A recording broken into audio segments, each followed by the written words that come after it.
नमस्कार, आप देख रहे हैं खबर फास्ट। बड़ा मुद्दा लेकर हाजिर हूं मैं, पूजा सचदेवा। राजनीति में आरोप प्रत्यारोप चलते रहते हैं। एक पार्टी दूसरे पार्टी पर आरोप लगाती है, यह हर मुद्दे पर होता है। लेकिन जब बात देश के लोगों की जिंदगी की हो, लोगों के स्वास्थ्य की हो, उस पर सच और झूठ का खेल किसने खेला? किसने देश की जनता को बेवकूफ बनाने की कोशिश की?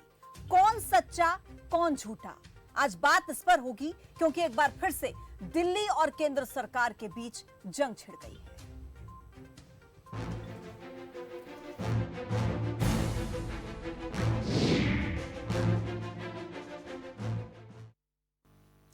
मुझे लगता है सबको याद होगा वो समय जब कोरोना की दूसरी लहर में ऑक्सीजन के संकट की वजह से कितना हाहाकार मचा था। बड़े बड़े शहरों में लोग ऑक्सीजन के लिए दर बदर भटक रहे थे। अस्पतालों में भी ऑक्सीजन की किल्लत थी। ऐसे में सुप्रीम कोर्ट द्वारा एक ऑक्सीजन ऑडिट टीम बनाई गई थी।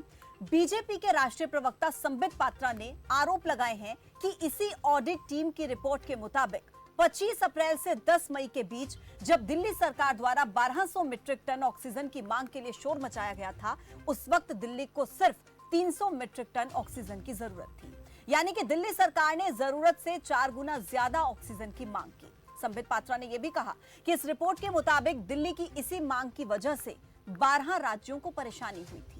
बीजेपी सांसद गौतम गंभीर ने भी इस पर ट्वीट किया है।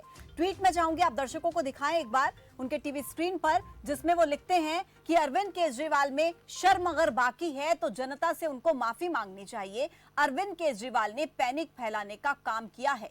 ये ट्वीट आप देख रहे हैं बीजेपी सांसद गौतम गंभीर का। इसके अलावा दिल्ली के उप मुख्यमंत्री मनीष सिसोदिया ने इसके बाद तमाम जब आरोप प्रत्यारोप उन पर लगे, करीब 12 बजे उन्होंने एक प्रेस कॉन्फ्रेंस की और इन तमाम आरोपों पर कहा कि ऐसी कोई रिपोर्ट है ही नहीं। अभी तक ऑडिट कमेटी के सदस्यों ने कोई भी ऐसी रिपोर्ट को अप्रूव नहीं किया है। किसी पर भी उस टीम के सदस्य के सिग्नेचर नहीं है। मनीष सिसोदिया ने आरोप लगाया कि बीजेपी हेडक्वार्टर्स में इस रिपोर्ट को तैयार किया गया और अगर कोई ऐसी रिपोर्ट है तो सरकार इसको सार्वजनिक करे। अब सबसे पहले आपको सुनाते हैं कि किस तरीके से दिल्ली के उप मुख्यमंत्री मनीष सिसोदिया और बीजेपी के राष्ट्रीय प्रवक्ता संबित पात्रा के बीच जंग छिड़ी।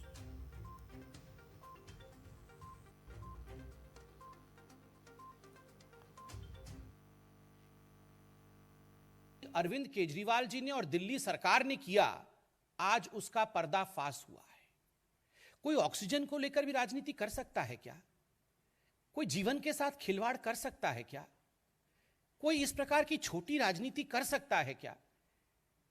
ऐसा कभी लगता नहीं था, मगर आज यह सब सत्य हुआ है। सुप्रीम कोर्ट ने एक oxygen audit panel, supreme court ने यह निर्धारित किया था, सुप्रीम कोर्ट ने इस पैनल को स्थापित किया था। मुझे कहते हुए आज दुख हो रहा है कि उस पैनल के रिपोर्ट में जिस प्रकार का विषय सामने आया है वो चौंकाने वाला है। और वो पैनल का रिपोर्ट कहता है कि जो ऑक्सीजन की रिक्वायरमेंट दिखाई गई थी दिल्ली सरकार द्वारा, अरविंद केजरीवाल जी द्वारा, वो 4 गुना बढ़ा करके दिखाई गई। तथाकथित रिपोर्ट कि दिल्ली में जब कोविड का पीक था तो ऑक्सीजन की कमी नहीं थी और ऑक्सीजन की डिमांड बढ़ा चढ़ा के 4 गुना बताई गई थी। ऐसा तथाकथित रिपोर्ट में दावा किया जा रहा है। मैं उस तथाकथित रिपोर्ट का सच आपके सामने रखना चाहता हूं और सच ये है कि ऐसी कोई रिपोर्ट है ही नहीं। जी हां, मैं दोहरा रहा हूं, भारतीय जनता पार्टी के नेता सुबह से जिस तथाकथित रिपोर्ट के हवाले से अरविंद केजरीवाल जी को गाली दिए जा रहे हैं, वैसी कोई रिपोर्ट एग्जिस्ट ही नहीं करती। जी हां, एग्जिस्ट ही नहीं करती। भारतीय जनता पार्टी झूठ बोल रही है। इसके बाद दिल्ली के मुख्यमंत्री अरविंद केजरीवाल ने भी इस पर ट्वीट किया और क्या लिखा केजरीवाल ने, वो देखिए। मेरा गुनाह, मैं अपने 2 करोड़ लोगों की सांसों के लिए लड़ा। जब आप चुनावी रैली कर रहे थे, मैं रात भर जाकर ऑक्सीजन का इंतजाम कर रहा था। लोगों को ऑक्सीजन दिलाने के लिए मैं लड़ा, गिड़गिड़ाया। लोगों ने ऑक्सीजन की कमी से अपनों को खोया है। उन्हें झूठा मत कहिए, उन्हें बहुत बुरा लग रहा है। यह ट्वीट दिल्ली के मुख्यमंत्री अरविंद केजरीवाल की तरफ से किया गया।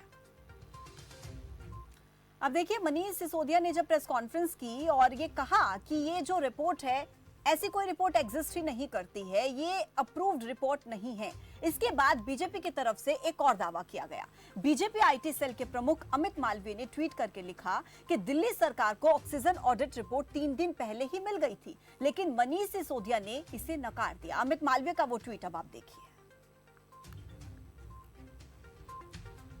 देखिए, अमित मालवीय की तरफ से रिपोर्ट साझा की गई और ट्वीट किया गया कि देखिए, मेल के जरिए दिल्ली सरकार को यह रिपोर्ट पहुंचाई गई थी, लेकिन मनीष सिसोदिया इस पर झूठ बोल रहे हैं कि ऐसी कोई ऑडिट रिपोर्ट एग्जिस्ट नहीं करती है, जबकि 22 तारीख को यानी कि 3 दिन पहले यह रिपोर्ट उन तक पहुंचा दी गई थी। अब ऐसे में सवाल यही है कि आखिर इस पूरे मुद्दे को लेकर कौन सच बोल रहा है और कौन झूठ बोल रहा है, इसी पर आज चर्चा करेंगे। 4 खास मेहमान मेरे साथ इस चर्चा में जुड़ेंगे। सबसे पहले उनका परिचय आपसे करा देती हूं। बीजेपी के प्रवक्ता दानिश इकबाल इस चर्चा में मेरे साथ मौजूद होंगे। प्रवक्ता कांग्रेस की प्रेरणा सिंह मेरे साथ इस चर्चा में जुड़ेंगे। आम आदमी पार्टी से प्रवक्ता घनेन्द्र भारद्वाज भी इस चर्चा का हिस्सा होंगे। खबर फास्ट के एग्जीक्यूटिव एडिटर सीमा गिल भी इस चर्चा का हिस्सा होंगी। चारों मेहमानों का बहुत बहुत स्वागत है। सबसे पहले दानिश इकबाल जी, आप ही से शुरुआत कर लेती हूं, क्योंकि बीजेपी की तरफ से तमाम बड़े आरोप आम आदमी पार्टी पर लगाए जा रहे हैं, दिल्ली सरकार पर लगाए जा रहे हैं कि जरूरत से 4 गुना ज्यादा ऑक्सीजन आपकी तरफ से मांगी गई, लेकिन जिस रिपोर्ट को आधार बनाकर आप ये तमाम आरोप लगा रहे हैं, दिल्ली सरकार उसको नकार रही है। दिल्ली सरकार कह रही है कि ऐसी कोई रिपोर्ट एग्जिस्ट नहीं करती है, ऐसी कोई रिपोर्ट अप्रूव नहीं की गई है। दानिश पूजा, 2 विषय है, एक तो रिपोर्ट की सच्चाई और दूसरा कि क्या रिपोर्ट वास्तविक में है या नहीं। देखिए, मैं दोनों पे जो है रोशनी डालूंगा। पहली बात की जो रिपोर्ट की हम बात कर रहे हैं, जिस रिपोर्ट में ये विषय आया है कि दिल्ली की सरकार ने दिल्ली के अंदर जो है 289 मेट्रिक टन जो है ऑक्सीजन की आवश्यकता थी और दिल्ली सरकार ने 1100 मेट्रिक टन जो है ऑक्सीजन की डिमांड की। तो ये जिस प्रकार से एक माहौल बना था पूरे पैंडेमिक के समय, हम सब ने देखा था, लगातार हम लोग चर्चाएं कर रहे थे, पूरे देश में ये माहौल था, बनाया गया था कि केंद्र सरकार जो है दिल्ली सरकार को ऑक्सीजन सप्लाई नहीं कर रही है। जबकि आज जब ये रिपोर्ट आई है, सुप्रीम कोर्ट की ऑक्सीजन ऑडिट रिपोर्ट आई है, तो इससे साफ जाहिर हो जाता है, इससे ये अरविंद केजरीवाल के झूठ का पर्दाफाश। दानिश जी, रिपोर्ट कहाँ पर है? क्या आप वो रिपोर्ट सार्वजनिक कर सकते हैं, दिखा सकते हैं रिपोर्ट?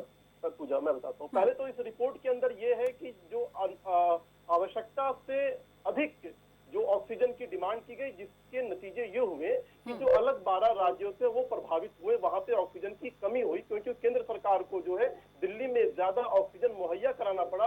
और उस ऑक्सीजन का दिल्ली के अंदर हुआ क्या, वो हम सब जानते हैं कि खान मार्केट के अंदर खान चाचा रेस्टोरेंट चलाने वाले अरविंद केजरीवाल के मित्र ने जो है ऑक्सीजन को ब्लैक मार्केट में किया और वो जेल के अंदर भी है, ये हम सब जानते हैं।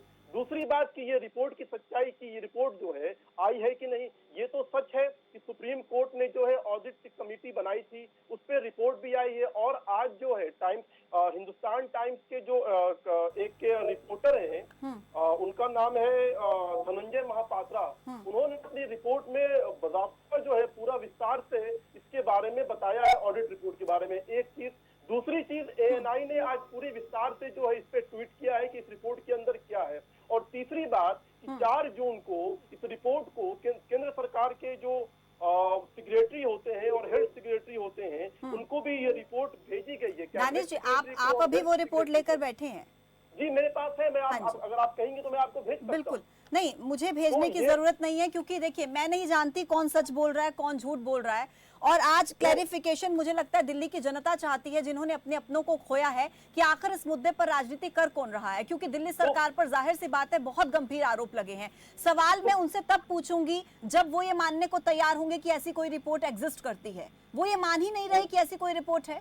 क्या आपके पास ऐसी रिपोर्ट है जिस पर उस कमेटी के सदस्यों के सिग्नेचर हों, अप्रूव्ड रिपोर्ट? पूजा जी, क्या देश से बात कर रहे हैं? एएनआई जो एजेंसी है, क्या उस पर भरोसा नहीं है? क्या टाइम्स ऑफ इंडिया जो ग्रुप है उस पर भरोसा नहीं है? और हम जब कह रहे हैं कि केंद्र सरकार के कैबिनेट सचिव और हेल्थ सचिव को जो है वो रिपोर्ट भेजी गई है और उस रिपोर्ट में ये कहा गया है कि अरविंद केजरीवाल ने 4 गुना ज्यादा ऑक्सीजन जो है उसकी डिमांड की, जिससे देश के अंदर भयावह स्थिति पैदा हुई। देखिए, इस देश के अंदर जो राजनीति हो रही है अरविंद केजरीवाल के द्वारा, मानवता को शर्मसार करने वाली। दानिश इकबाल जी, हम आपकी बात पर भरोसा कर भी लें हमें सुप्रीम कोर्ट पर भी भरोसा है, लेकिन अगर दिल्ली सरकार ये कह रही है, आपको चैलेंज करते हुए मनीष सिसोदिया ने कहा है कि अगर आपके पास वो रिपोर्ट है ना तो आप उसको सार्वजनिक कर दो, आप क्यों नहीं कर देते? एक बात बताइए, सुप्रीम कोर्ट की तरफ से अगर कोई रिपोर्ट सील पैक्ड होती है आप उसको सार्वजनिक नहीं कर सकते हैं, लेकिन जब मुद्दा जनहित का है, देशहित का है, मुझे लगता है उस रिपोर्ट को सार्वजनिक किया जा सकता है, या लीगली आप उसको सार्वजनिक नहीं कर सकते, ऐसा कुछ प्रोसीजर है? पूजा जी देखिए, मनीष सिसोदिया के ट्वीट के बाद हमारे राष्ट्रीय प्रवक्ता संबित पात्रा ने, हमारे मित्र ने उनको ट्वीट कर जवाब दिया और उनको टैग करके दिखाया कि ये देखिए ये मेल है जो आपके मंत्रालय के अंदर, दिल्ली सरकार के हेल्थ मिनिस्ट्री के अंदर 3 दिन पहले ये रिपोर्ट पहुंच चुकी है और केंद्रीय मंत्रालय के अंदर कैबिनेट सचिव और हेल्थ सचिव को ये रिपोर्ट भेजी गई है और केंद्र सरकार के हेल्थ मिनिस्ट्री ने सुप्रीम कोर्ट में एफिडेविट भी जारी किया है। वो एफिडेविट भी मैं आपको भेज सकता हूँ पूजा जी, हम झूठ नहीं कह रहे हैं और ये झूठ नहीं है, ये गंभीर विषय है। दानिश इकबाल जी, मैं बिल्कुल नहीं कह रही आप झूठ बोल रहे हैं या आम आदमी पार्टी झूठ बोल रही है, मैं बिल्कुल इस बात का जिक्र नहीं कर रही हूँ। मैं चाहती हूँ क्लैरिफिकेशन। आप आज खबर फास्ट के मंच पर जुड़े हैं और आज का सबसे बड़ा सवाल ही यही है कि इस मुद्दे पर आखिर सच या झूठ कौन बोल रहा है। और जाहिर सी बात है, आप कह रहे हैं, मैंने भी बिल्कुल वो ट्वीट देखा है, अमित मालवीय की तरफ से भी ट्वीट किया गया कि 3 दिन पहले रिपोर्ट भेजी गई थी दिल्ली सरकार को, यानी कि वो रिपोर्ट जाहिर सी बात है सरकार के पास है, तभी दिल्ली सरकार को आपने भेजी। मेरा सवाल फिर से वही है कि उस रिपोर्ट को सार्वजनिक करने में क्या कोई दिक्कत?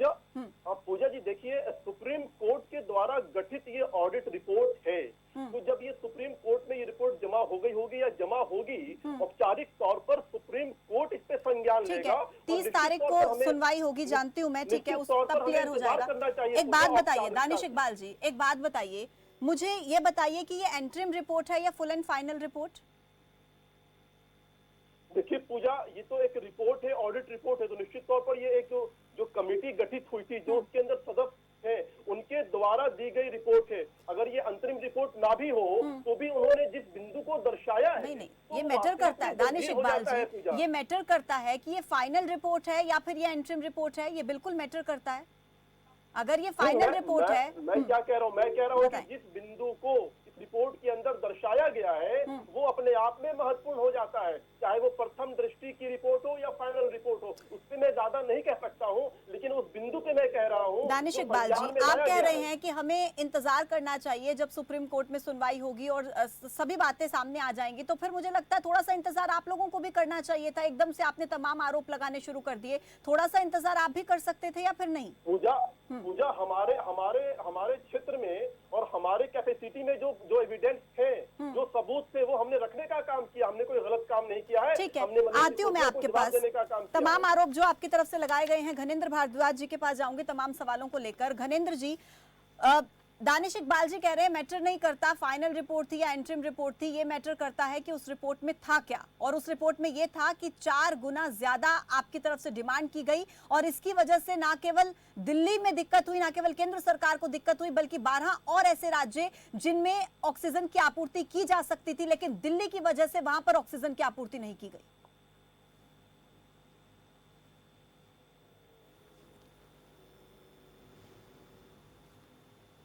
घनेंद्र भारद्वाज जी, मेरी आवाज आप तक पहुंच रही है?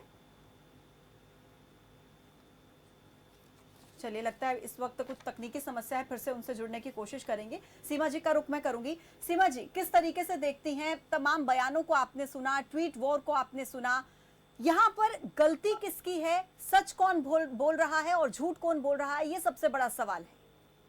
बिल्कुल पूजा, देखिए बात दिल्ली की आम जनता की है, क्योंकि हम सब ने वो देखा है, जो सेकंड जो स्टेज था उसका जो दौर था, वो हम सब ने देखा है कि लोगों को, अपने परिजनों को मरते हुए अपनी आंखों के सामने वो देख रहे थे, लेकिन कुछ नहीं कर पा रहे थे। लेकिन दुर्भाग्यपूर्ण ये है कि दिल्ली में जब लोग मर रहे थे, उसके बाद आज उन सब पर राजनीति करके ये लोग शायद भूल रहे हैं कि वो उन लोगों को दोबारा से उनके जख्मों को जिंदा कर रहे हैं।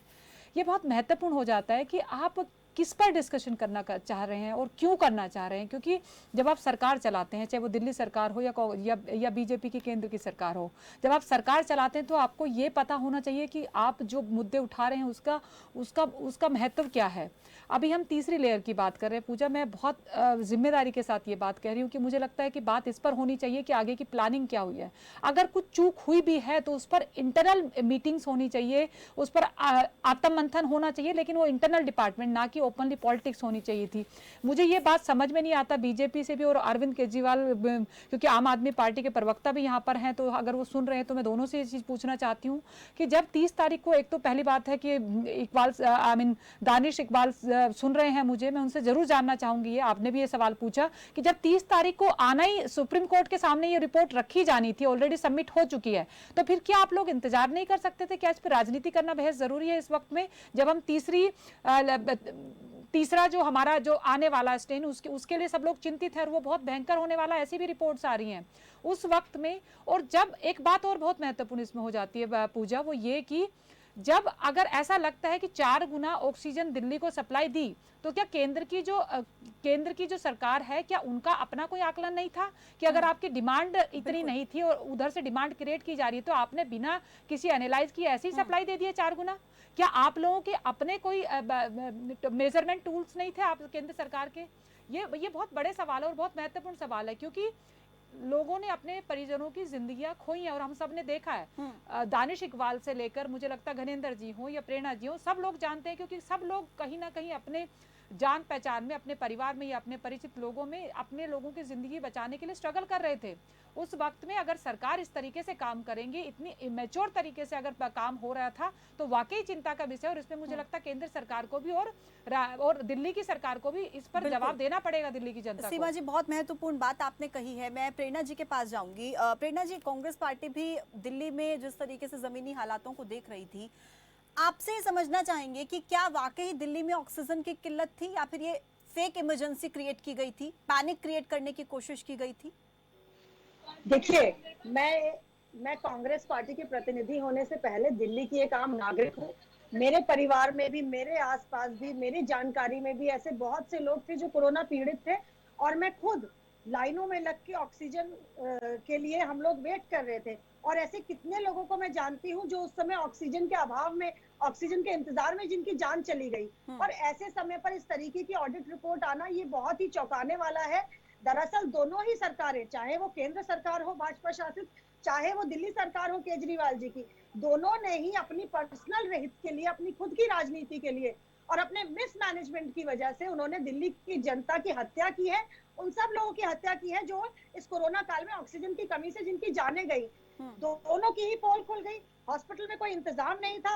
हॉस्पिटल्स ऑक्सीजन के लिए मना कर रहे थे कि हॉस्पिटल्स में ऑक्सीजन नहीं है।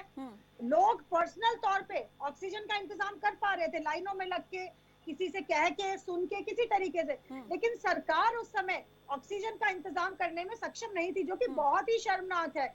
ऑडिट रिपोर्ट चाहे कुछ भी कहती हो, सच्चाई ये है कि दिल्ली में जो लोगों की जानें गई हैं, दिल्ली की जनता ने जो कोरोना काल में संकट सहा है, उसके लिए केजरीवाल और मोदी सरकार यानी दोनों ही प्रेरणा जी, जिम्मेदार आप हैं। कह रहे हैं कि और अस्पताल दोनों ये की कह न्यूरा रहे थे किश्ती। कि ऑक्सीजन नहीं है, लोग पर्सनल लेवल पे ऑक्सीजन जो है वो पूरी करने की कोशिश कर रहे थे, इंतजाम करने की कोशिश कर रहे थे। आप ये मानती हैं कि दिल्ली में ऑक्सीजन की किल्लत थी? यानी कि जो अरविंद केजरीवाल की तरफ से बार बार मांग की गई कि हमें ऑक्सीजन पूरी नहीं पहुंचाई जा रही है, तो क्या दिल्ली में ऑक्सीजन की किल्लत थी क्या?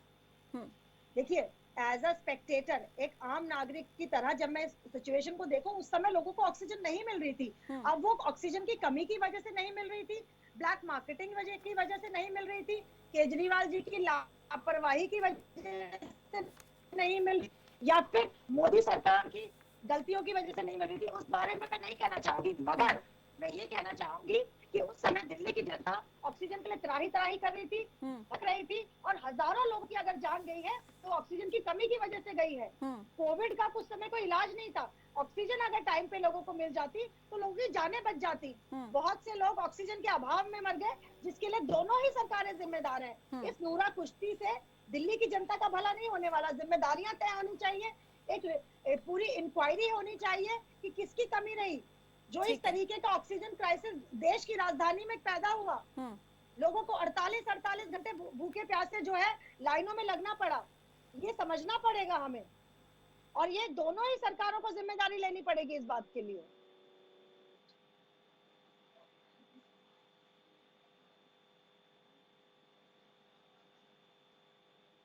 प्रेरणा जी, मैं आती हूँ आपके पास। मैं सीधा दानिश जी के पास जाऊंगी। घनेंद्र जी हमारे साथ जुड़ नहीं पा रहे हैं, कोशिश जारी है क्योंकि तमाम सवालों के जवाब वो भी देंगे। लेकिन दानिश जी, एक महत्वपूर्ण सवाल जो यहाँ पर सीमा जी की तरफ से भी पूछा गया कि डिस्ट्रीब्यूशन किस तरीके से मैनेज किया जाए, क्या इसकी जिम्मेदारी केवल राज्य सरकारों की थी, केंद्र सरकार की नहीं थी?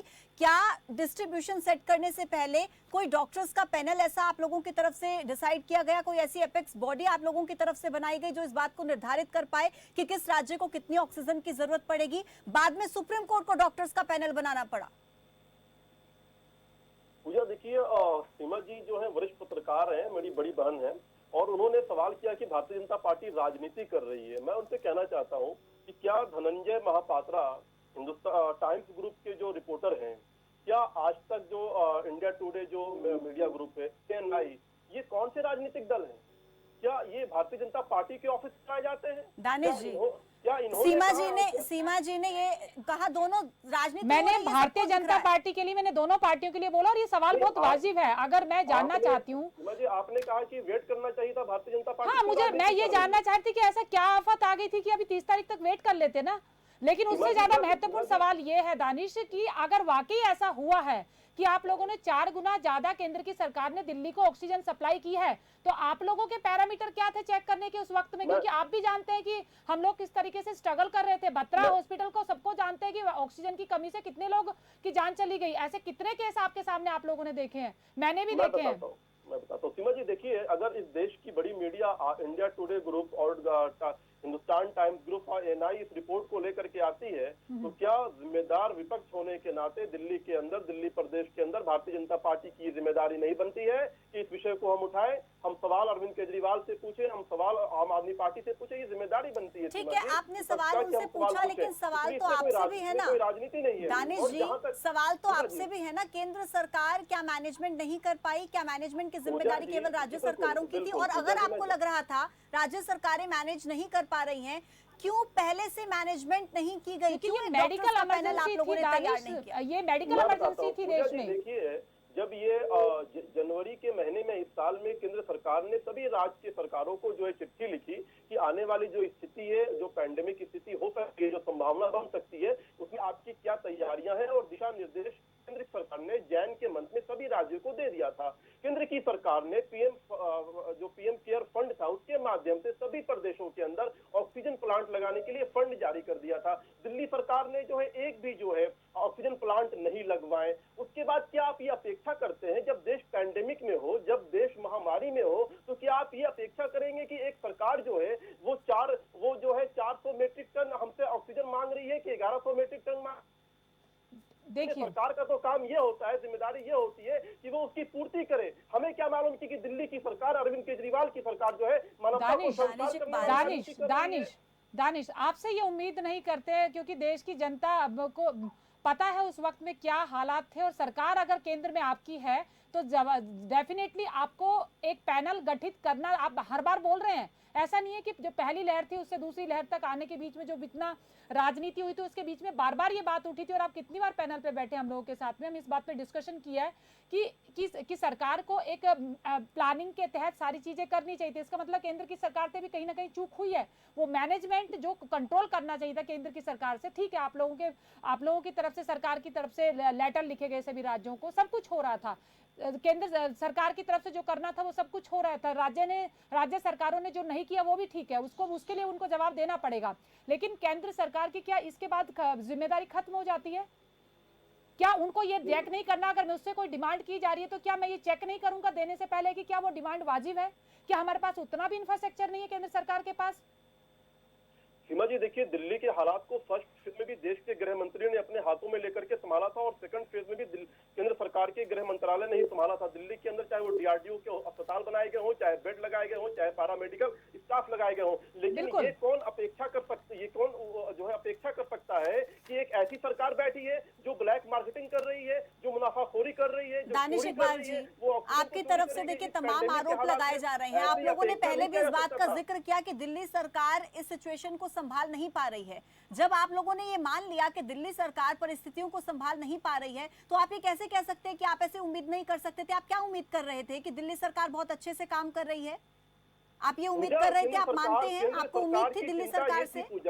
पूजा, केंद्र सरकार की चिंता ये थी कि ज्यादा से ज्यादा जो इक्विपमेंट है, ज्यादा से ज्यादा अस्पताल, ज्यादा से ज्यादा मेडिसिन और ऑक्सीजन मुहैया कराए जाए, जो दिल्ली सरकार मांग रही है। सभी राज्यों ने जो डिमांड की थी, केंद्र सरकार ने उसको पूरा करने का काम किया। अब ये केंद्र सरकार उस समय पैंडेमिक के समय ये सोचेगी कि कोई चोर सरकार बैठी है, वो हमारे द्वारा ऑक्सीजन जो हम भेज रहे हैं उसकी वो कालाबाजारी कर रही है, उसकी वो ब्लैक मार्केटिंग कर रही है। क्या आप सोच सकते हैं एक जिम्मेदार सरकार से, एक लोकतंत्र के द्वारा चुनी गई आम आदमी पार्टी की सरकार से, कि वो ऑक्सीजन की कालाबाजारी करेगी, वो मानवता के हित का जो है शोषण करेगी, मानवता के हित का? चलिए ठीक है दानिश जी, आप बहुत ही अच्छे तरीके से अपनी बात को यहाँ पर रखने की कोशिश कर रहे हैं, काउंटर करने की कोशिश कर रहे हैं, लेकिन मेरा मानना यह है कि आरोप प्रत्यारोप लगाने से गलतियां ठीक नहीं हो जाती हैं। जिसकी जहां पर गलती है उसको अपनी गलती माननी चाहिए, स्वीकार करनी चाहिए। मैं लौटूंगी आपके पास। आम आदमी पार्टी से किशोर झा इस वक्त हमारे साथ जुड़ गए हैं। किशोर जी, आपका बहुत बहुत स्वागत है। काफी देर से आम आदमी पार्टी के किसी प्रवक्ता का इंतजार यहाँ पर हो रहा था, क्योंकि तमाम बड़े आरोप आप लोगों पर लग रहे हैं कि आप लोगों ने 4 गुना ज्यादा ऑक्सीजन मांगी है। इसकी आपको जरूरत नहीं थी, लेकिन फिर भी आप लोगों की तरफ से मांग की गई, और जितनी मांग की गई उसके बावजूद भी आप दिल्ली के लोगों की जिंदगी को नहीं बचा पाए। देखिए,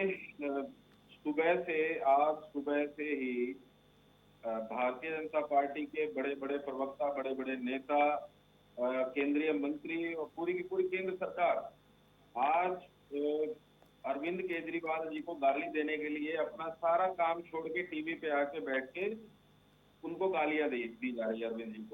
अरविंद केजरीवाल जी को गालियां किस वजह से दी जा रही है?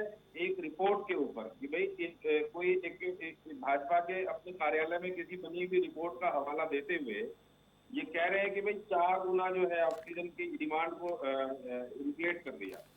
किशोर जी, ये ना किसी व्यक्तिगत रिपोर्ट की बात नहीं कर रही, ऑडिटिंग जो सुप्रीम कोर्ट की तरफ से जो कमेटी बनाई गई थी, अपनी प्रेस कॉन्फ्रेंस करके और बहुत क्लियरली, बहुत तरीके के साथ, बहुत साफगोई के साथ इनके हर एक दावे को, हर एक झूठ को इनकी पत्ते खोल के रख दी उन्होंने। किशोर, लेकिन जो रिपोर्ट आपको, किशोर आप सुन पा रहे हैं? सुप्रीम कोर्ट ने जो कमेटी बनाई थी ऑक्सीजन के मामले में जांच के लिए, उस कमेटी ने फॉर्मली अभी कोई रिपोर्ट ही सबमिट नहीं की है। ऑक्सीजन जांच कमेटी की रिपोर्ट सुप्रीम कोर्ट को जानी है, और ये भाजपा हेडक्वार्टर से अपनी रिपोर्ट जारी कर रहे हैं ये लोग खुद ही।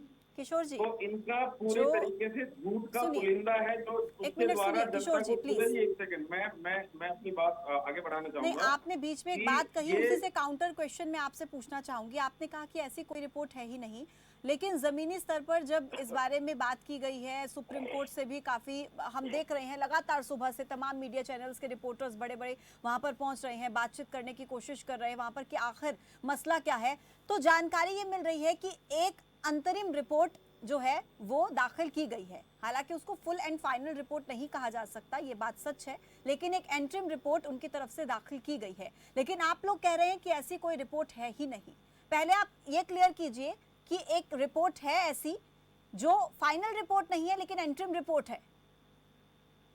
देखिए, मेरा ये मानना है कि ना तो उस रिपोर्ट के ऊपर कमेंट करने के लिए मैं वो हूँ उपयुक्त हूँ, और ना भाजपा के प्रवक्ता। वजह यह है कि कमेटी सुप्रीम कोर्ट द्वारा गठित की गई थी और रिपोर्ट सुप्रीम कोर्ट को जमा होनी है, और उस जांच रिपोर्ट के ऊपर जो भी कमेंट करना है, जो भी डिसाइड करना है, जो भी डिसीजन लेना है, वो आदरणीय कोर्ट ने करना है। लेकिन आप तो उस पर ये डिसीजन ले रहे हैं ना कि वो बीजेपी के हेडक्वार्टर्स में रिपोर्ट बनी है। एससी का पैनल बीजेपी का है क्या? बताएं। आप ये कह रहे हैं कि बीजेपी के हेडक्वार्टर्स में वो रिपोर्ट बनी है। आपको मालूम होगा कि वो जो पैनल है उनमें जो मेंबर्स हैं उनमें दिल्ली सरकार के जो प्रधान गृह सचिव हैं भूपेंद्र एस भल्ला, उनका भी नाम शामिल है। मैक्स हॉस्पिटल से डॉक्टर संदीप बुद्धिराजा, वो भी इस कमेटी का हिस्सा हैं। जानते होंगे आप, जाहिर सी बात है इस बात को। देखिए, आप जिन आदरणीय मेंबर्स की बात कर रहे हैं, जो कमेटी के मेंबर्स की, उन मेंबर्स से बात करने के बाद ही ये चीज जाहिर हुई है।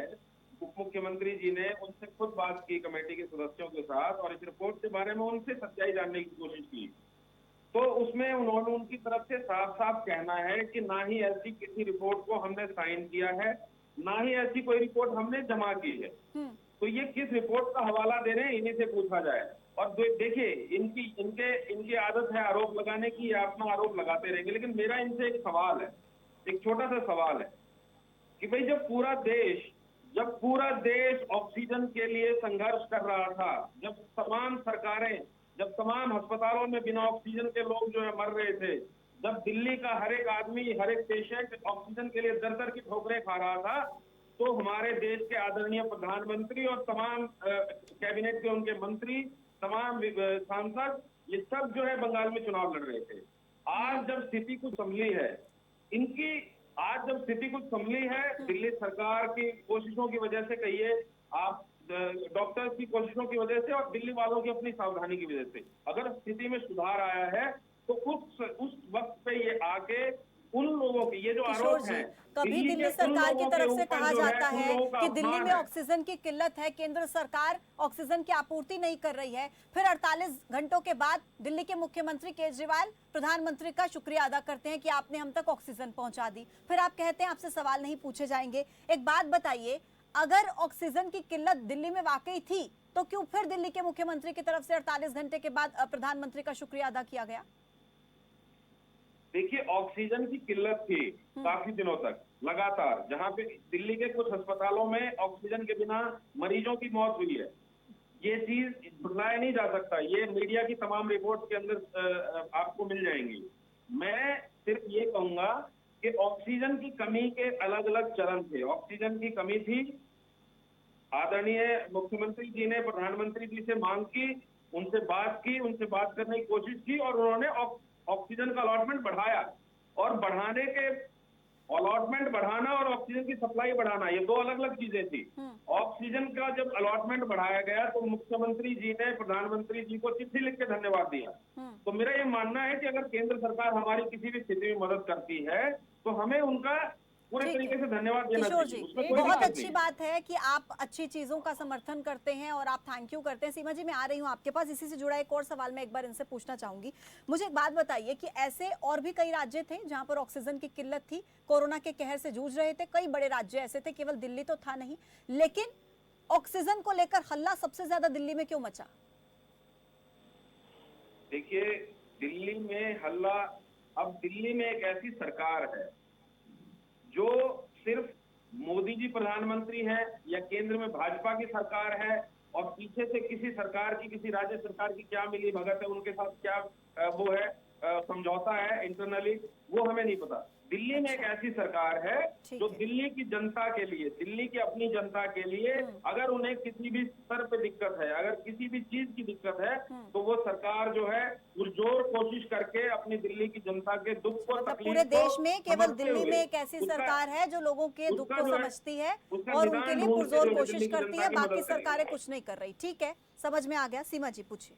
क्योंकि देखिए, बहुत महत्वपूर्ण है ये समझना दिल्ली की जनता के लिए, क्योंकि आज जब मुद्दा उठा है तो मुझे लगता है इस पर सवाल उठेंगे और इनको जवाब देना भी चाहिए, क्योंकि दिल्ली की जनता की मौतों का हिसाब सरकारों को देना पड़ेगा कि किस तरीके से इन लोगों ने अपनी राजनीति के चलते लोगों को मरने के लिए सड़क पर छोड़ दिया।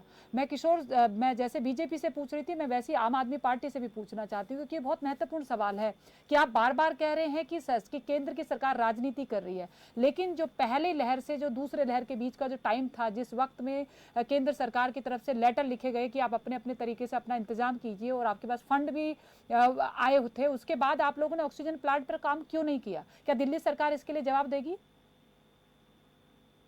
दिल्ली सरकार, मैं आम आदमी पार्टी का प्रवक्ता होने के नाते दिल्ली सरकार का पक्ष आपको बताऊं कि जिस भीषण तरीके से कोरोना ने दिल्ली को हिट किया, जिस भीषण तरीके से हिट किया, और आज दिल्ली में कोरोना का जो पॉजिटिविटी दर है वो 0.25 बिलो 0.25% है, 0.25%। और इस पूरे टाइम पीरियड के अंदर मेरा ये मानना है कि दिक्कतें सभी सरकारों में रही होंगी, हर राज्य में रही होंगी, लेकिन दिल्ली सरकार ने जिस सूझबूझ के साथ, जिस प्रोएक्टिवनेस के साथ, जिस एक तरीके से समझिए कि सिचुएशन की गंभीरता को समझते हुए जो भी जरूरी कदम उठाए जाने चाहिए, उन कारणों का जो है, उन उठाए गए कारणों का ही फल है कि आज दिल्ली बहुत बुरी तरीके से कोरोना से हिट हुई थी, लेकिन सबसे पहले कोरोना से रिकवर होके भी दिल्ली ही बाहर आई है। तो हमारे मुख्यमंत्री जी, हमारे तमाम जो मेडिकल की टीम, हमारे डॉक्टर, हमारे हॉस्पिटल, इन लोगों के प्रयत्न, इन लोगों के प्रयास, इन लोगों की मेहनत इस तरीके से काम आई। लेकिन किशोर जी, जो सवाल आपसे पूछा गया था आपने उसका जवाब नहीं दिया, बाकी सारी जस्टिफिकेशन दे रहे हैं, लेकिन आपसे सवाल ये था कि पहले जो प्लानिंग होनी चाहिए थी वो प्लानिंग पहले क्यों नहीं हुई? इतने सारे लोग जो स्ट्रगल कर रहे थे, आपको पता है जब दिल्ली में लोग कोरोना से जूझ रहे थे उस वक्त में आउटर दिल्ली एनसीआर के हिस्से में जाकर एडमिशन मिल रहा था, लेकिन दिल्ली में एडमिशन नहीं मिल रहा था हॉस्पिटल्स में। आपको पता है ये बात?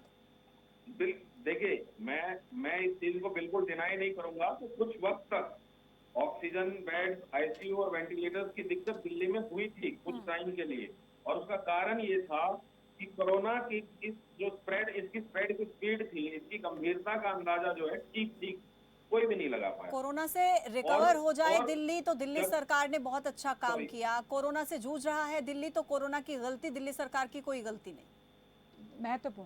महत्वपूर्ण सवाल। देखिए, सरकारों का मूल्यांकन उनके द्वारा किए गए सीरियस प्रयासों से होता है।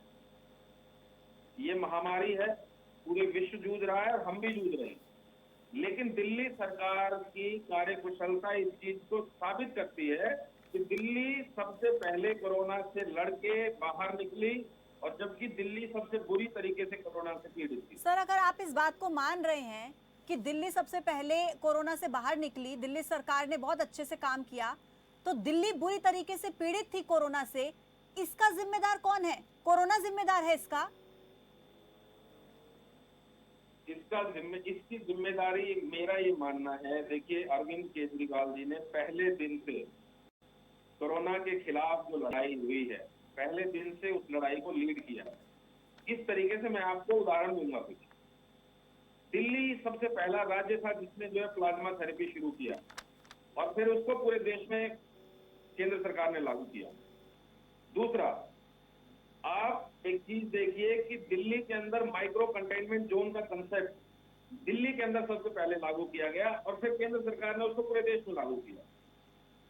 तो बहुत सारे ऐसे कदम थे जो ये साबित करती है कि दिल्ली सरकार की एफिशिएंसी में कमी नहीं थी। दिल्ली सरकार ने तो मैं लौट रही हूँ सर आपके पास। प्रेरणा जी, आपको क्या लगता है कि ये आरोप प्रत्यारोप लगाने से गलतियां ठीक हो जाएंगी? जो दिल्ली के लोगों ने अपनी जान गंवाई है, गलती किसकी थी किसकी नहीं थी, मुझे लगता है एक्सेप्ट यहाँ पर कोई नहीं करने वाला है। जिस तरीके से डिबेट चल रही है, जिस डायरेक्शन में आगे बढ़ रही है, केंद्र सरकार अपनी सराहना करेगी और दिल्ली सरकार अपनी सराहना करेगी, लेकिन आप बीजेपी से नहीं है, आप आम आदमी पार्टी से नहीं है, आप कांग्रेस से हैं, लेकिन उससे पहले आपने कहा कि आप दिल्ली से हैं, आप दिल्ली से बिलोंग करती हैं और आप दिल्ली के जनता के दर्द को समझती हैं। क्या लगता है आपको? जो इस तरीके का मिसमैनेजमेंट हुआ और जो ये ऑडिट रिपोर्ट भी ने भी खुलासा किया है, इसका कारण यही रहा कि दोनों सरकारें अपनी जिम्मेदारियों से बचती रही। नूरा कुश्ती के चक्कर में दिल्ली की जनता जो है वो बुरी तरीके से पीड़ित हो गई इस कोरोना काल में। और अभी आम आदमी पार्टी के प्रवक्ता कह रहे थे कि दिल्ली सबसे बुरी तरीके से पीड़ित थी और दिल्ली सबसे पहले वापस आ गई। मैं आपको बता दूं, दिल्ली जिस बुरी तरीके से पीड़ित थी और दिल्ली में जिस तरीके से जाने गई, आपने जिस तरीके से आंकड़ों को छुपाया और आपने जिस तरीके से दिल्ली की जनता के साथ खिलवाड़ किया है, वो दिल्ली की जनता भूलने वाली नहीं है। और मुझे बड़ा अफसोस होता है कि किस बेशर्मी के साथ आप श्रेय ले रहे हैं कि दिल्ली इस कोविड महामारी से दिल्ली सरकार की वजह से बाहर आई। अगर दिल्ली वापस आई है कोविड महामारी से, तो अपनी इच्छा शक्ति की वजह से दिल्ली वाले अपनी खुद की मेहनत की वजह से और खुद की वजह से वापस आई है। सरकार का इसमें कोई श्रेय नहीं है। उल्टा सरकार के ऊपर तो हत्या का मुकदमा दर्ज होना चाहिए। जो लाखों लोग दिल्ली में मर गए आप लोगों की लापरवाही की वजह से, मैं खुद जानती हूँ, दिल्ली का एक भी अस्पताल ऐसा नहीं था जहां पर ऑक्सीजन पर्याप्त हो, जहां पर लोगों का एडमिशन हो रहा हो। LNJP में कई 100 लाशें पर डे वहां से निकाली जा रही थी और आंकड़ों को छुपाया जा रहा था। एक मरीज की ऑक्सीजन निकाल के दूसरे को लगा दी जा रही थी। वेंटिलेटर से मरीजों को हटा के VIP लोगों के मरीजों को एडमिट किया जा रहा था। किस बुलावे में है आम आदमी पार्टी के प्रवक्ता? अच्छा प्रेरणा जी, आपसे एक सवाल मैं और पूछना चाहूंगी, आपके अंदर अगर आपको लगता है इंसानियत प्रेरणा मर चुकी जी, है आप किशोर जी आती हूँ आपके पास, पूरा वक्त दिया जाएगा किशोर जी, प्लीज एक एक करके, आपको पूरा वक्त दिया मैंने। प्रेरणा जी मुझे एक बात बताइए, अगर दिल्ली सरकार कह रही है ऑक्सीजन की किल्लत थी, अच्छा भारतीय जनता पार्टी कह रही है कि जरूरत से 4 गुना ज्यादा इन्होंने ऑक्सीजन ली है, क्या लगता है जो इतना बड़ा गैप था, 300 मीट्रिक टन की जरूरत, 1200 मीट्रिक टन इन्होंने डिमांड की, ये जो 900 मीट्रिक टन का गैप था, ये ऑक्सीजन कहाँ गई? देखिए, ये ऑक्सीजन मुझे लगता है जो दिल्ली के आम आदमी पार्टी के विधायक और नेता हैं, इन्होंने कालाबाजारी की है इस ऑक्सीजन की। दिल्ली में ऑक्सीजन की कमी थी, ये हर कोई जानता है, ये हम लोग जानते हैं, ये हम लोगों ने एक्सपीरियंस किया है, शायद आपने भी एक्सपीरियंस किया हो। मगर डिमांड और सप्लाई में इतना गैप और लोगों की जो नीड थी उसमें और इनकी डिमांड में इतना गैप, तो ये बहुत सोचने वाली बात है। मैंने पहले भी कहा इसकी इंक्वायरी होनी चाहिए, बिल्कुल तह तक जाना चाहिए कि ऐसा क्यों हुआ। अगर आपने एक्स्ट्रा ऑक्सीजन ले ली और लोगों को नहीं मिली, तो ऐसे बहुत सारे प्रदेश हैं जहां पर इस ऑक्सीजन का इस्तेमाल करके लोगों की जानें बचाई जा सकती थी, आपने उनके साथ भी नाइंसाफी की है। तो बेसिकली दिल्ली के मुख्यमंत्री मिसमैनेजमेंट के लिए पूरी तरीके से जिम्मेदार हैं, मगर केंद्र सरकार अपनी जिम्मेदारी से पीछे नहीं हट सकती। LG ने क्यों नहीं एनालिसिस किया कि दिल्ली में कितनी ऑक्सीजन की जरूरत है? LG कहाँ सो रहे थे? उनको भी तो जिम्मेदारी है, उनको राइट्स चाहिए दिल्ली के ऊपर, लेकिन उनको अपनी जिम्मेदारी नहीं पता। तो दोनों बराबर जिम्मेदार हैं, दोनों को संज्ञान लेना चाहिए था, दोनों ही फेलियर रहे हैं और जिम्मेदारी केंद्र की और दिल्ली की बराबर है, बिल्कुल बराबर है। दानिश इकबाल जी, अपने पीठ थपथपाना मुझे लगता है बहुत आसान होता है, लेकिन अपनी गलती मानकर उसको आप कैसे ठीक करेंगे, स्वीकार करना ये सबसे ज्यादा मुश्किल होता है, क्योंकि भारतीय जनता पार्टी पर, केंद्र सरकार पर भी आरोप लग रहे हैं और जो सवाल पूछे जा रहे हैं मुझे लगता है वो जायज भी हैं कि केंद्र सरकार की भी तो रिस्पॉन्सिबिलिटी थी ना, अकाउंटेबिलिटी थी, उसका क्या? पूजा, अगर केंद्र सरकार संवेदनशील और गंभीर नहीं होती तो आज आप देखिए देश के अंदर जो है कितने प्रतिशत ज्यादा लोगों को वैक्सीन लग चुके हैं। दिसंबर तक 206 करोड़ वैक्सीन देश के अंदर उपलब्ध होंगे और सारे भारत के वासियों को लग चुका होगा। दानिश जी मुझे बताइए, इतनी संवेदनशीलता का क्या फायदा कि आपसे दिल्ली सरकार ने 1200 मीट्रिक टन ऑक्सीजन की डिमांड की, आपने उनको 1200 मीट्रिक टन ऑक्सीजन दे दी, लेकिन वो ऑक्सीजन किसी और राज्य में यूज हो सकती थी, किसी और जरूरतमंद तक पहुंच सकती थी, इतनी संवेदनशीलता का क्या फायदा सर?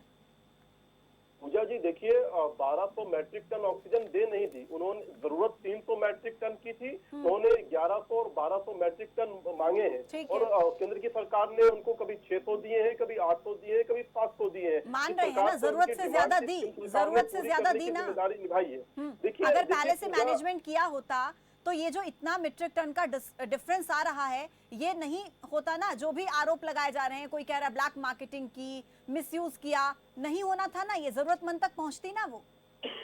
पूजा, आप एक बात बताइए, जब हालात इतने नाजुक हो, इतने गंभीर हो और पूरे केंद्र सरकार पूरे देश के अंदर से जो डिमांड आ रही है उसको वो पहुंचाने में लगी हुई थी, और अगर कोई सरकार, कोई प्रदेश की सरकार गलत नियति से लेकर के ऑक्सीजन को बर्बाद कर रही है तो निश्चित तौर पर केंद्र सरकार ने संज्ञान में लिया। ऐसा नहीं है कि सरकार ने जब हालात एक्स्ट्रा ऑर्डिनरी होते हैं ना, तो तैयारी भी एक्स्ट्रा ऑर्डिनरी होनी चाहिए।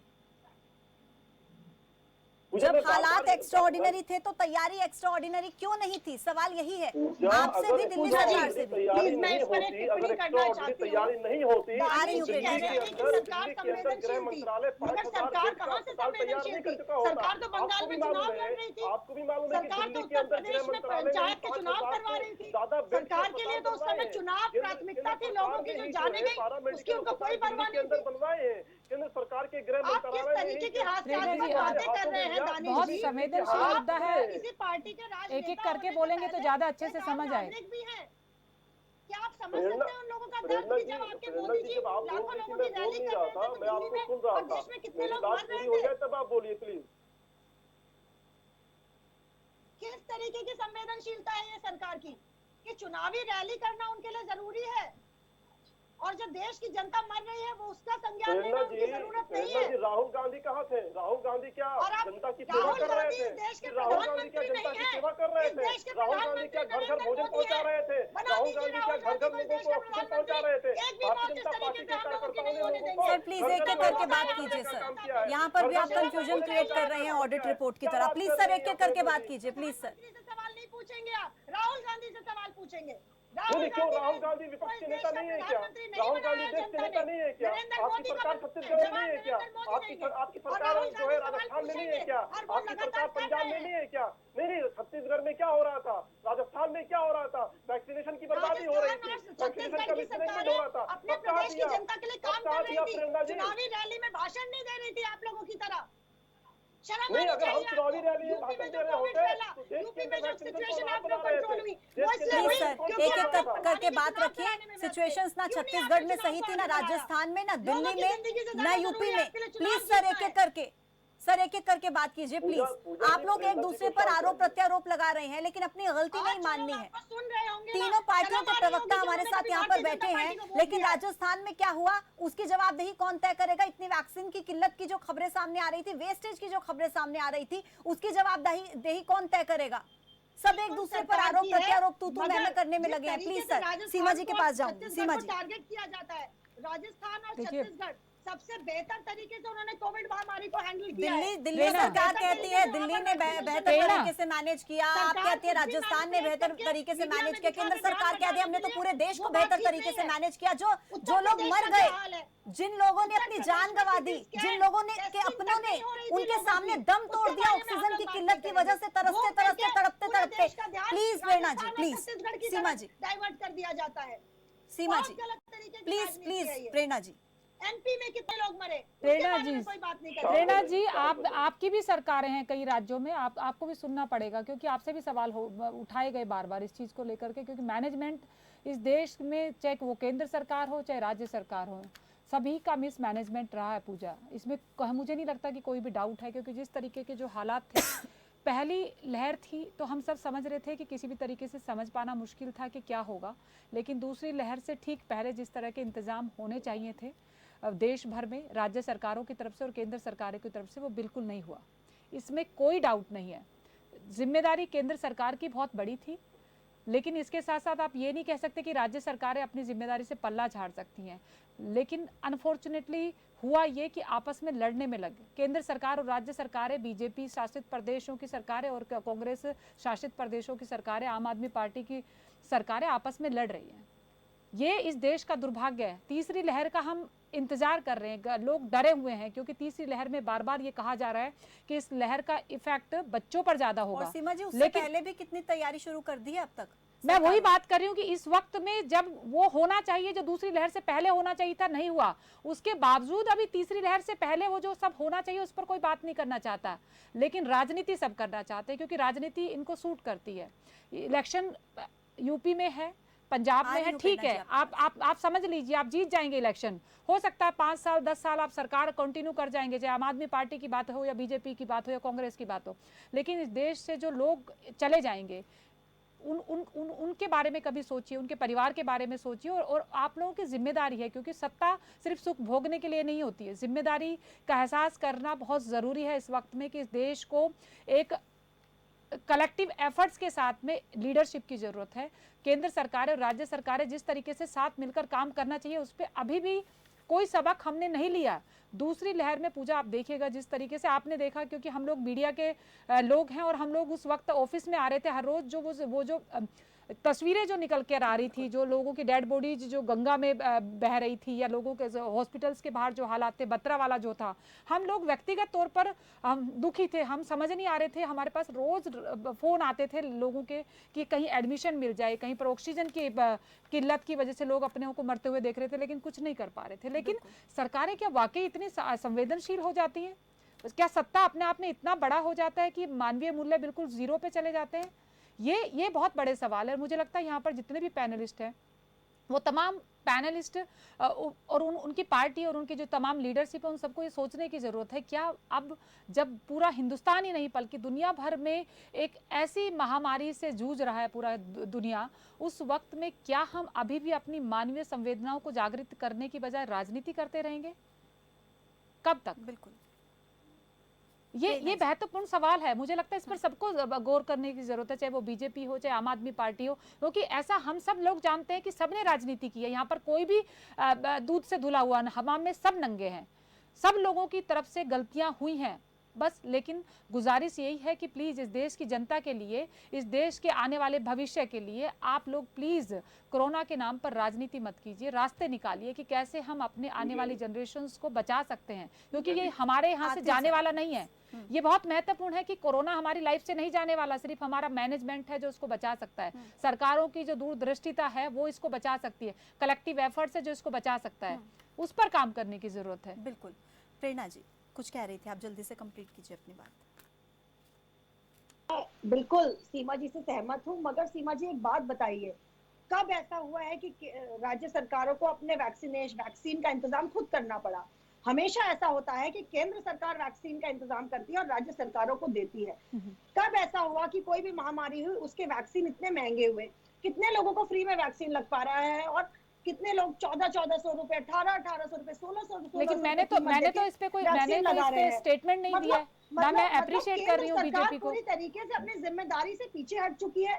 जहां पर कांग्रेस शासित प्रदेश है उनको टारगेट किया जाता है और अपनी जिम्मेदारी को दरकिनार किया जाता है, लोगों का ध्यान भटका के, जो कि बहुत गलत तरीके की राजनीति है। महामारी इस देश को अफेक्ट कर रही है जिसकी जिम्मेदारी सबकी है, मगर कुछ ऐसे प्रदेशों को टारगेट करना जहां पर भाजपा की सरकार नहीं है और उन प्रदेशों को क्लीन चिट दे देना जहां पर भाजपा की सरकार है, ये लेकिन प्रेरणा जी एक बात तो आपको भी कि जब वैक्सीनेशन पर राजनीति हो रही थी तब तो कांग्रेस भी उसमें से अछूती नहीं थी ना, वो भी बार बार सवाल उठा रही थी। एक मन में जो भ्रम पैदा हुआ आम आदमी के कि क्या वैक्सीनेशन लेना चाहिए नहीं लेना चाहिए, उसमें आप लोग भी काम कर रहे थे।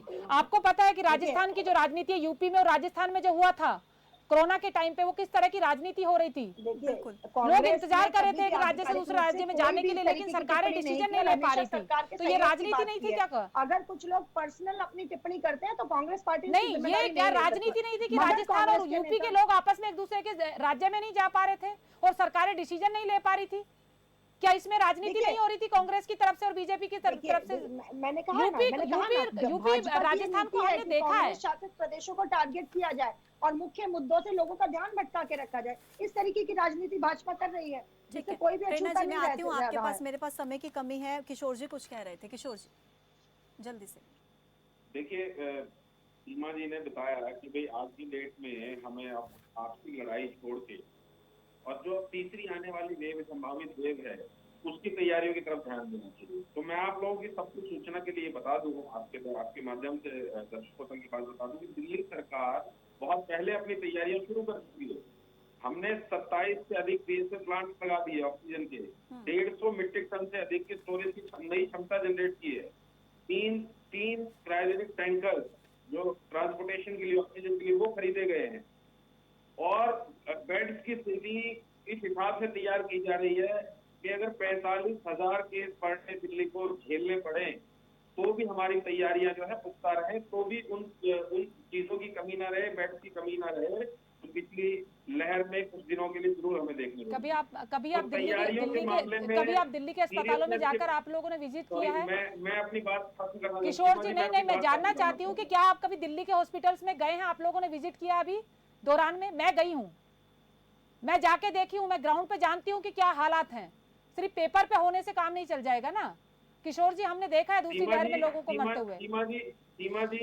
सीमा जी आपकी जानकारी के लिए बता दूं कि मैं मुख्यमंत्री प्रतिनिधि के तौर पे अलग अलग अस्पतालों में, मुख्यमंत्री जी की एक अलग टीम है जो अलग अलग अस्पतालों के ऊपर जो है लगातार उनमें क्या जरूरतें हैं, बुनियादी चीजों में कहाँ सुधार की जरूरत है, उन सभी चीजों के ऊपर नजर रखी जा रही है। और कहीं पे भी अगर छोटी से जब जमीनी स्तर पर ऐसा कुछ होगा तो दिख जाएगा किसने कितनी तैयारी की है। दानिश जी कुछ कह रहे हैं। दानिश जी, चाहे वो ऑक्सीजन हो, चाहे बेड की स्थिति हो, चाहे आईसीयू बेड। देखिए जिस प्रकार से कांग्रेस के नेता राहुल गांधी कंफ्यूज है, उसी प्रकार से उनकी प्रवक्ता भी कंफ्यूज है। उन्होंने कहा कि मुझे लगता है आप सारे कंफ्यूज हैं। नहीं मैं बता रहा हूँ, मुझे लगता है आप सब कंफ्यूज हैं। कमी है इधर देखिए, जहाँ तक वैक्सीनेशन का सवाल है, जब केंद्र सरकार वैक्सीनेशन दे रही थी तो सभी कांग्रेस के लोगों ने कहा कि राज्य सरकारों को वैक्सीनेशन देने की छूट देनी चाहिए। जब उनको दिया गया तो वो कहते नहीं, केंद्र सरकार वैक्सीनेशन नहीं दे रही है। आज केंद्र सरकार फ्री में वैक्सीनेशन दे रही है। आप बताइए, कांग्रेस के किसी नेता ने आज तक वैक्सीनेशन लगवाया क्या? राहुल गांधी ने वैक्सीनेशन लगवाया क्या? उनकी एक भी चित्र आई क्या? ये लोग कहते थे कि भारतीय जनता पार्टी का वैक्सीनेशन है। इससे देश के अंदर माहौल खराब हुआ है, इससे लोगों के अंदर जो है नकारात्मक वैक्सीनेशन को लेकर के। और इतने लोग हैं, जब सेंट्रलाइज किया जाए तो डिसेंट्रलाइज क्यों नहीं है? जब डिसेंट्रलाइज किया जाए तो सेंट्रलाइज क्यों नहीं है? तो इन्होंने पूरा ड्रेल करने का काम किया है कांग्रेस के पार्टी ने। और कांग्रेस समय की कमी है, माफी के साथ सभी को रोकना चाहूंगी। सबका बहुत शुक्रिया मेरे साथ इस खास चर्चा में जुड़ने के लिए, तमाम सवालों के जवाब देने के लिए। बहुत दुख की बात है कि कोरोना जैसे मुद्दे पर, जो देश के स्वास्थ्य से जुड़ा मुद्दा है, ऐसी परिस्थितियों में इस देश में राजनीति हो रही है। भारतीय जनता पार्टी अपना पक्ष रखती है, आरोप लगाती है कि दिल्ली सरकार 4 गुना ज्यादा ऑक्सीजन मांग रही है, लेकिन उनकी डिमांड इतनी नहीं है। दिल्ली सरकार कहती है कि जिस रिपोर्ट का हवाला आप दे रहे हैं ना, वो रिपोर्ट झूठी है, ऐसी कोई रिपोर्ट एग्जिस्ट ही नहीं करती है। अब ऐसे में सबसे बड़ा सवाल ये है कि जिस समय पर हमें बात ये करनी चाहिए कि जो तीसरी लहर की आशंका बनी हुई है, उससे पहले आप तैयारी क्या कर रहे हैं? कैसे देश की जनता को बचाएंगे? कैसे देश के लोगों के स्वास्थ्य के लिए काम हो रहा है? जब बात इस पर करनी चाहिए, तब बात ऐसे मुद्दों पर हो रही है कि दूसरी लहर में ऑक्सीजन की किल्लत पर आपने उस वक्त पर राजनीति क्यों की, ऐसा क्यों किया? इन तमाम आरोपों प्रत्यारोपों के बीच में मुझे लगता है हमें यह नहीं भूलना चाहिए कि आप आपके परिवार के लिए और आपका परिवार आपके लिए कितना जरूरी है। अपना खूब ख्याल रखिए। बड़ा मुद्दा में मेरे साथ अभी के लिए फिलहाल इतना ही। अपडेट्स के लिए आप जुड़े रहिए खबर फास्ट के साथ। नमस्कार।